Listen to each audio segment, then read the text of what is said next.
Salam alaikum, shalom aleichem, que la paix soit sur vous. Bienvenue, mesdames, dans ce 58e épisode du podcast Fini les dettes, votre rendez-vous hebdomadaire pour reprendre vos finances en main. Ici, et vous le savez maintenant, nous parlons d'argent entre femmes, sans tabou ni langue de bois. Pour celles qui ne me connaissent pas encore, je me présente, je suis Malika de Riche, écrivaine, rentière dans l'immobilier éco-responsable et podcasteuse spécialisée dans les finances personnelles. Aujourd'hui, nous parlons d'un sujet délicat mais primordial, l'épargne. Alors, je sais que pour beaucoup d'entre vous, l'épargne est un mystère. Quand on en discute, c'est le flou artistique. Vous me dites des choses comme «Oh oui, j'ai une épargne, mais je pioche tout le temps dedans», ou bien «Je n'arrive pas à épargner», ou encore «L'épargne, c'est pour les riches. Je n'ai pas assez d'argent, moi, pour épargner». Dans ce nouvel épisode du podcast Fini les dettes, je vais démystifier l'épargne. Je vais démystifier tout ça pour rendre l'épargne simple, accessible, réaliste et surtout adapté à ta réalité. Alors, installe-toi confortablement, prends de quoi noter, abonne-toi si ce n'est pas encore fait et partage cet épisode à au moins une femme de ton entourage, une femme que tu connais. Je suis certaine qu'elle te remerciera et moi aussi. Cet épisode numéro 58 du podcast Fini les dettes se compose de 3 parties. Partie 1, l'épargne, qu'est-ce que c'est? Partie 2, 5 choses à savoir sur l'épargne. Partie 3, bilan de l'épisode et défi de la semaine. C'est parti. Partie 1, l'épargne, qu'est-ce que c'est? Tu le sais, surtout si tu es une auditrice assidue de ce podcast Fini les dettes, j'aime toujours définir ce dont on parle, j'aime commencer par définir clairement ce dont on parle, le sujet de l'épisode. Alors, voici une définition simple de l'épargne. L'épargne, c'est l'argent que tu ne dépenses pas, que tu n'investis pas et que tu gardes pour toi. L'épargne, c'est l'argent que tu ne dépenses pas, que tu n'investis pas et que tu gardes pour toi. Cet argent existe pour plus tard.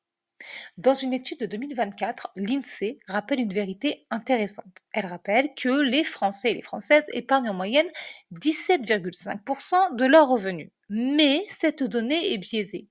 En effet, elle cache le fait que ce sont surtout les hauts revenus qui tirent la moyenne vers le haut.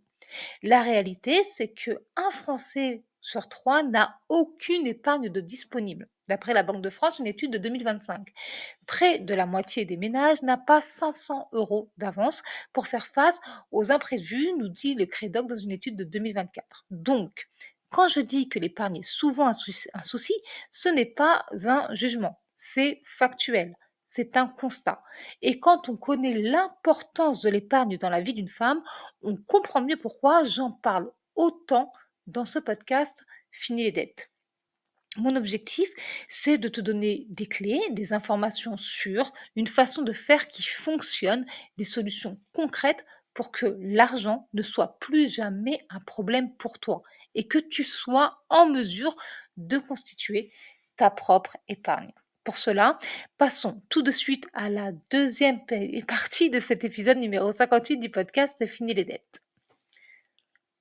Partie 2, 5 choses à savoir sur l'épargne. Je pourrais te citer une multitude de choses concernant l'épargne, mais dans ce podcast, tout comme dans le livre Fini les dettes, l'objectif est d'avancer pas à pas pour augmenter ton intelligence financière progressivement sans te saturer d'informations. Donc, ici, je vais te citer 5 choses à savoir sur l'épargne, 5 choses importantes, 5 choses à noter et à retenir.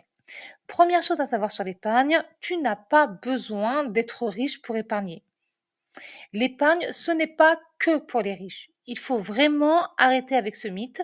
L'épargne ne dépend pas du montant dont tu disposes, mais elle dépend d'une habitude financière. Selon une étude de la Banque de France faite en 2024, épargner 20 ou 50 euros par mois est beaucoup plus efficace qu'essayer de mettre 200 euros de côté de temps en temps. Le petit montant gagne toujours parce qu'il dure. Et si pour toi 20 euros c'est trop, eh bien tu épargnes moins, 5 euros, 10 euros, c'est ce que tu es sûr de pouvoir épargner chaque mois. Je te l'ai confié dans certains épisodes et dans le livre Fini les dettes. Lorsque j'avais plus de 12 000 euros de dettes, je n'avais pas du tout la possibilité d'épargner le moindre centime, littéralement. Chaque centime d'euro allait dans ce qui était le plus important, le plus urgent pour moi, c'est-à-dire le remboursement de mes dettes. Quand j'ai pu mettre un centime de côté, j'ai compris que j'étais sur la bonne voie et je me souviens d'avoir mis ce centime-là dans une boîte, de cacao en poudre vide et nettoyée évidemment, hem et ensuite j'ai pu mettre 1 € de côté. Là, c'était la fête. C'était ma capacité d'épargne du moment, 1 € de côté par mois. Tout ça pour dire que tu fais en fonction de tes besoins, de ta situation réelle, pas la fantasmer, pas celle que tu crains, ta situation réelle.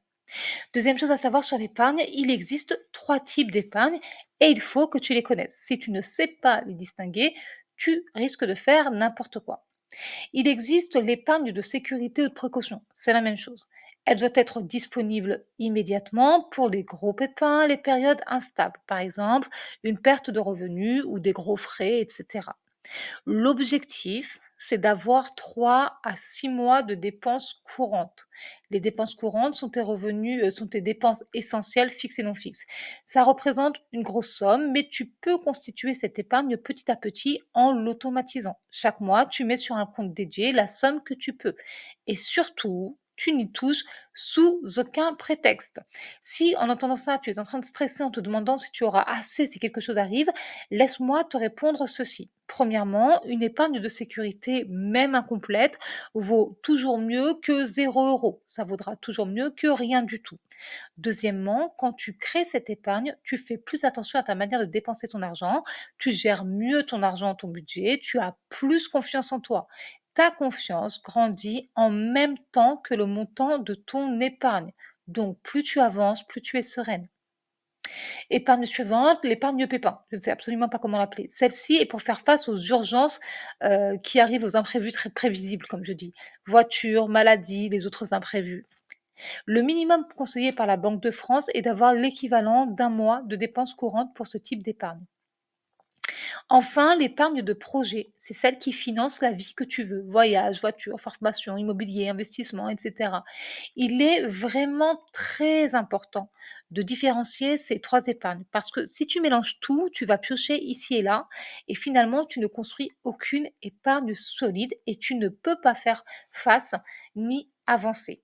C'est quand tu ne comprends pas pourquoi tu épargnes, quand tu mets tout dans un pot commun, c'est l'une des raisons pour lesquelles tu pioches dans ton épargne.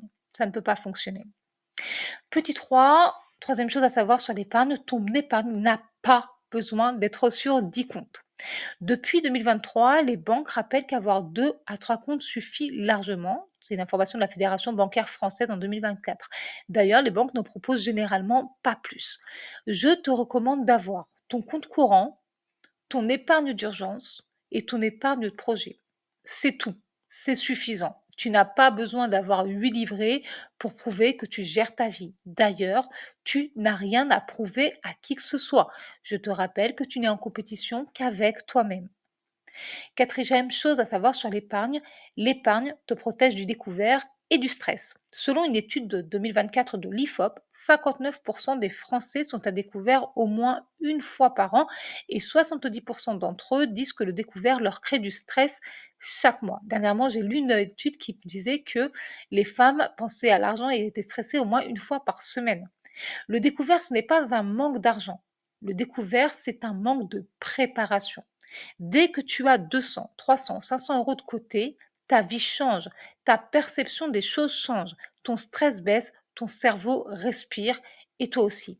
L'épargne, c'est de la liberté mentale. Cinquième chose à savoir sur l'épargne, épargner, c'est te respecter. Je vais te dire quelque chose qu'on ne dit pas assez. L'épargne, ce n'est pas qu'un acte financier. L'épargne, c'est un acte d'amour envers toi-même. C'est décider que ton futur mérite quelque chose, que tes projets sont importants, que ta paix intérieure compte. Quand tu mets 20 € de côté par mois, tu n'es pas radine, tu n'es pas une calculatrice. Tu es en train de bâtir une femme stable, libre, confiante. C'est une stratégie qui te fait croire en toi et en un meilleur avenir. C'est sain, c'est précieux. Passons maintenant à la partie 3 de ce 58e épisode du podcast Fini les dettes. Partie 3, bilan de l'épisode et défi de la semaine. comme tu l'as compris dans cet épisode assez court, l'épargne n'est pas réservée aux riches. Tu n'as pas besoin d'épargner de grandes sommes, tu dois séparer tes types d'épargne et l'épargne est une protection. C'est un respect de toi-même. Pour t'aider à commencer tout de suite, je te propose un petit défi et pour le défi de la semaine, je te propose de te lancer dans un défi budget. J'ai fait un épisode dédié au défi budget. C'est une manière simple de te constituer une épargne en t'amusant et sans déstabiliser ton budget. Le défi budget que je te propose, c'est le suivant. Mets toutes les pièces de 10 centimes que tu possèdes de côté. Fais-le pendant un an. Ce défi fonctionne pour plusieurs raisons. D'abord, tu vas être très étonné des résultats. Ce défi fonctionne pour plusieurs raisons. Il fonctionne parce que c'est simple. Il fonctionne parce que ça ne déstabilise pas ton budget. C'est dans ta poche, c'est ta monnaie. Il fonctionne parce que tu crées une habitude d'épargne.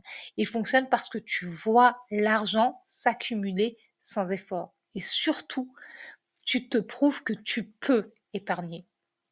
Si tu as envie d'aller plus loin, découvre mon livre Fini les dettes, le seul livre de la francophonie pour sortir définitivement de l'endettement et poser les bases d'une vie financière stable et libre. Commencer à créer la vie à laquelle tu aspires. Le lien se trouve dans la barre d'infos. On se retrouve mardi prochain, ici même, à 14 heures. En attendant, prends grand soin de tes finances et n'oublie pas, la réussite est entre tes mains. Bye bye!